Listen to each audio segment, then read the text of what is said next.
souhaite la bienvenue à tous donc, au briefing pour les 24 heures moto de Spa-Francorchamps. Donc on a décidé de faire ce briefing ici à la Citadelle au lieu de le faire le jour de l'événement et tous les matins parce que ce briefing va être relativement long. Il faut savoir que vous êtes partie prenante d'un dispositif qui est interhospitalier.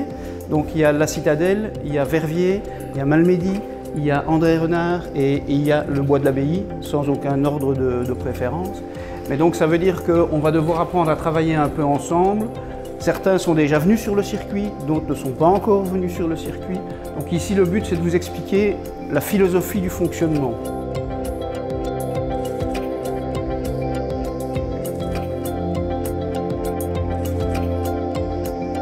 Depuis le mois de mai, honnêtement, on prépare progressivement cet événement avec évidemment les derniers mois qui ont été beaucoup plus denses en termes de préparation.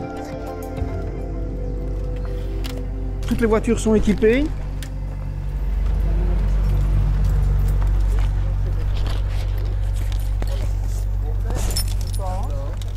Ferme. Ben voilà, vous serez même à l'heure pour la parade. Allez,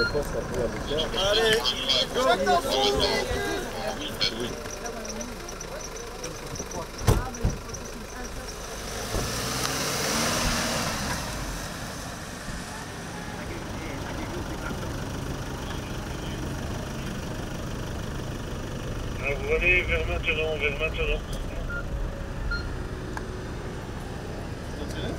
Ça fait quoi là?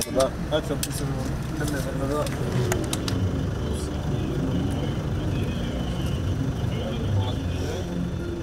Je reçois un ordre par radio, par le race control, et je peux être appelée en fait de plusieurs façons, mais les deux façons pour lesquelles je suis habituellement appelée, c'est soit parce que le pilote en fait ne bouge pas et reste au sol, donc là d'emblée on a besoin d'un renfort médical, ou bien le pilote est debout ou bouge, mais les commissaires de piste estiment qu'il a mal, il se plaint, et donc il faut un avis médical auprès du pilote. Je vais rejoindre le pilote dans une medical car, donc c'est une voiture qui est pilotée par un pilote professionnel et donc qui va me conduire en toute sécurité auprès du pilote parce qu'on est en mode course et donc les moteurs elles continuent à tourner, ce qui est tout à fait différent sur le mode incentive où on arrête toute circulation sur le circuit. On peut avoir plusieurs blessés, on peut avoir un seul blessé et donc on doit pouvoir aussi éventuellement faire assez rapidement appel à un renfort et donc c'est pour ça aussi que je suis équipée d'une radio qui est en communication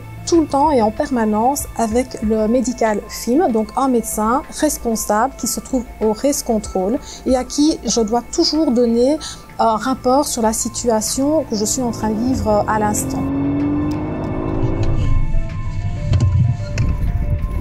On peut se retrouver face à plusieurs situations, soit un pilote qui d'emblée me fait signe que tout est OK et donc à ce moment-là je prends un contact verbal avec lui et je lui demande rapidement s'il a mal quelque part, s'il veut un avis médical et donc à ce moment-là, à moi d'évaluer très vite la situation et bien souvent le pilote reste en sécurité derrière les rails de sécurité. Mais il peut arriver effectivement aussi où le pilote va être en beaucoup moins bon état. Et donc à ce moment-là, je vais interpeller assez rapidement le pilote qui m'a amené jusqu'auprès de l'accidenté. Et je vais lui demander toute une série de matériel parce que nous avons des véhicules qui sont vraiment suréquipés, un peu à l'identique des SMUR que nous utilisons au service des urgences. Ne bouge pas, étends tes jambes. Tu peux étendre les jambes, voilà, à ton aise. doucement. Ok. Ne bouge pas la tête, laisse-toi faire. Ok. Tout va bien. Attends, monsieur, croisez juste un petit peu les bras, mettez-les sur le front. Ça fait mal, On voilà. ne saurait pas faire autrement. Ok, c'est bon pour vous? Ça, ouais. Ok. Au max. À vous? Allez, à 3. 1, 2, 3.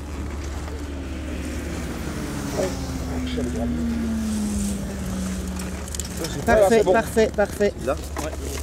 Allez, 1, Ça m'a coûté beaucoup. 2, 3.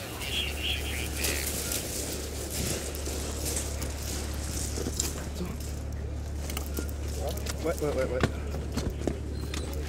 bon.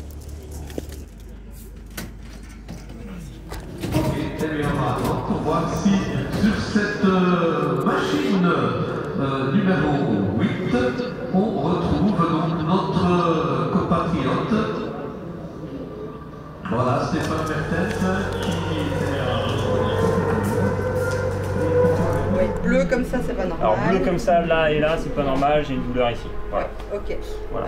Juste. Oui. J'ai volé un peu dans tous les sens. J'étais perdu. Je suis tombé en fond de 6 là, enfin, en 6. Ouais. Je tombais vite. Je ne sais pas jusqu'où on doit remplir les. Il faut laisser là comme ça.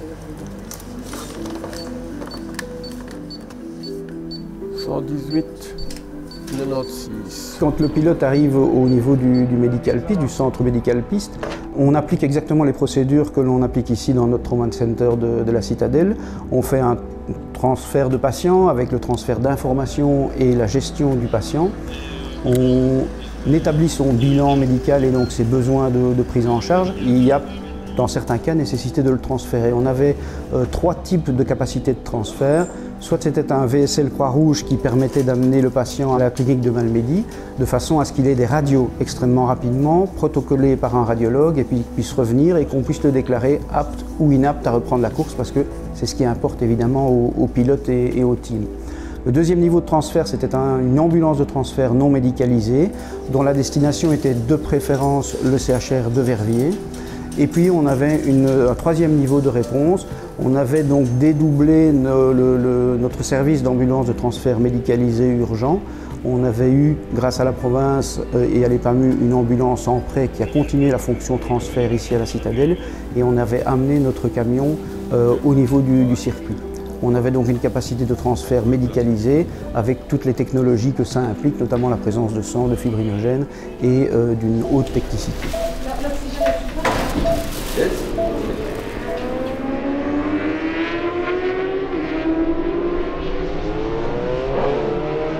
Il y avait 4 voitures d'intervention, il y avait 2 voitures médicalisées, 2 voitures avec des infirmiers paramédicalisés. On les avait disposées de manière stratégique. On avait disposé la première voiture au tournant de la source, au poste 2. Cette voiture-là devait couvrir le poste 2 jusqu'au poste 5. C'est un des endroits les plus rapides du circuit. Et si un pilote tombe, on était quasi sûr qu'il nécessiterait une intervention médicale. Perfect. Thank you.